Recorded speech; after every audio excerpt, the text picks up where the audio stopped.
Okay,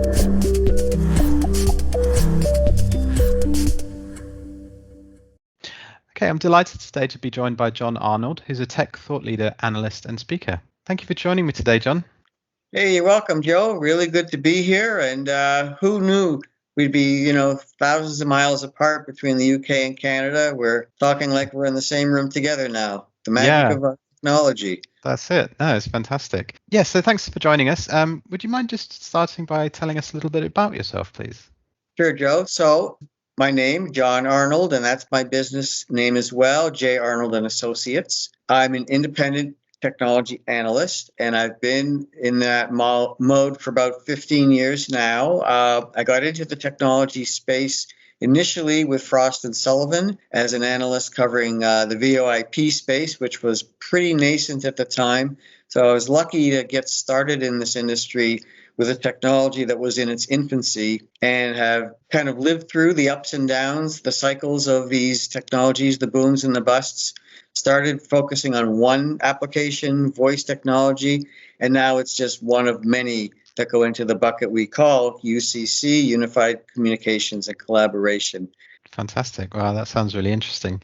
Okay, so I just wanted to talk a little bit about the report that we recently featured you in. So this is our report on unified communications, who's who in the industry. And here we can see that you've featured on page 11 of that report here. On Analytica, we produce these reports to try and help identify who are the key thought leaders and influential voices in the industry. We also have a profile for you in our platform. So this is the platform that our clients see. So we have you tagged as a tech professional and analyst, and we have you tagged as your personas are content creator and industry practitioner based in Canada, and audience size and engagement and authority scores up there. We can also see here your post per month and average engagement per post and audience size, as well as your most engaged network and the thought leadership topics that you talk about here as well. And just down at the bottom here, we can see that you're mostly engaged with marketing professionals, entrepreneurs, and senior management in the technology industry, but also in finance and media as well. And these are some of the brands that you've mentioned in the last 180 days. If we wanted to look into your content, we could dig a little bit deeper here into your posts, and we can just see here your posts on Twitter and some of the keywords that are popping out in the word cloud here that you most talk about,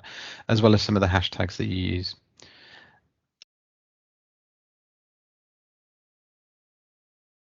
At the high level, it would be future of work. It would be collaboration. It would be customer experience. And I would also add AI and digital transformation into those.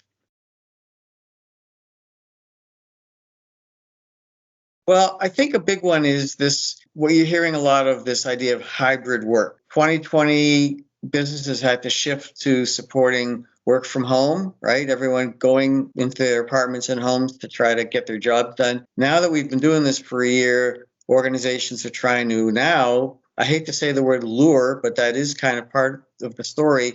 How do you get them back to the office now that we've kind of got the pandemic under control? So we call that RTO, return to office. And very few people want to be in one of those places all the time. So now hybrid is emerging as the model, right? And that's an important trend because now for organizations, how do you support that balance, which is what digital workers have been wanting for a long time anyways, because in parallel to that, this is the ongoing challenge most of us have of balancing work life and personal life, because we're using the same tools to do both. Right? Most of our lives are tied up in our mobile devices. And how do you separate the two? You can't. So it's a real challenge. This is why this whole, future of work moniker is so important, because the concept of work itself is really becoming very fluid. And that, however you define it, that dictates the tools you're going to need. And that's why it's important for the tech vendors and not just vendors, but service providers, anyone who's in the business of supporting the business community, the B2B space, has to know where these trends are going and what's driving them. Because, it's very easy to make the wrong bet, just like it is for an IT decision maker to say, how much cloud do we need in our organization? There's a lot of bets out there that they're making that they don't really know for sure if they're doing the right thing. So again, that's where influencers and thought leaders, analysts like me come into play, because we're looking at the broad landscape and trying to make sense of it all. The hybrid approach sounds like the future. So yeah, it's a good point. Thanks for sharing that. There's kind of two levels to this, I'd say, Joe. The big ones, they're always innovating. So, the household names we know, Microsoft and Cisco are kind of like the dominant brands in the communication space, right? They're always innovating, mainly because competition is so intense and the stakes get higher with these technologies. What I've been talking about with everything being connected now with these, everybody can do everything. So the risks are high for these vendors because they're trying to get the whole pie. Cisco wants to own everything about collaboration. So does Microsoft. So do all of their other competitors because they can all do it now.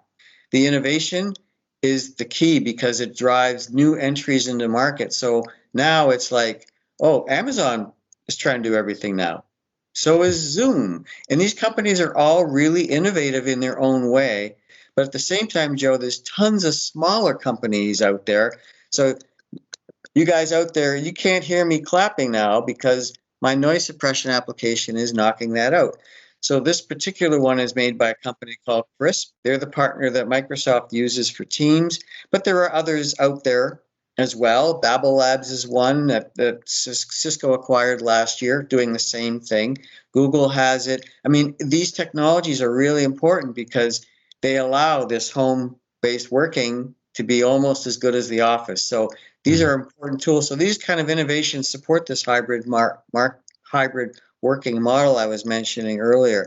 So Joe, there's like tons of these smaller companies, and the message I want to convey here is it's very easy to just put all your eggs in one basket with the big tier one guys, but at the same time, that also can drown out all the cool stuff that these little guys are doing. That noise cancelling technology you just demonstrated there just blew my mind. I was like, you're clapping, but I can't hear it. That's it's brilliant.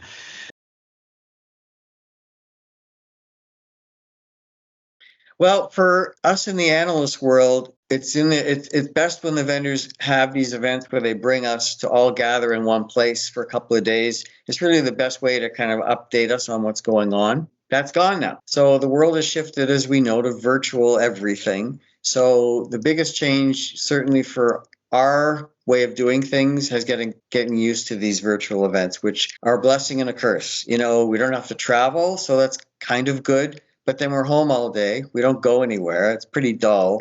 And also these events, because the video is so immersive, you kind of you get the burnout. We've become so video centric in the last year. That's a big shift, and it really cuts both ways. It's great to see people and stuff, but you can only take so much of it at a time. I think AI is kind of a world into itself. What I will say is with the AI stuff, it's really, really interesting and very promising on a lot of fronts. The applications for AI in health sciences, in urban planning, in environmental issues, sustainability, global logistics, the really big picture stuff, you start getting into things like even education and, life sciences. But more important, it can do so many things to make our lives better in ways we can't yet imagine. So the innovation and research is happening in those fields. The UCC stuff is interesting and it's good, but it's pretty small potatoes compared to where the big application. Because remember, AI is about big stuff. It's solving the hard problems of the world, being able to do things faster and more accurately than humans can do. Now, when you start getting these big scale things, how do you connect the dots globally for solving diseases and things? That's what AI is really good at. Yeah. And so I think, we're just beginning to see what's possible. That's exciting. I think Fantastic. that's technology for a higher purpose. Yeah. I love it. I may sound like kind of I'm killing myself here, but pick up the phone and call me. Fantastic. Well, thank you so much for taking the time to join us today, Jon. It's been a pleasure talking to you. Terrific. Yeah, and same to you, Joe. Really appreciate it. I'm glad to be on your radar.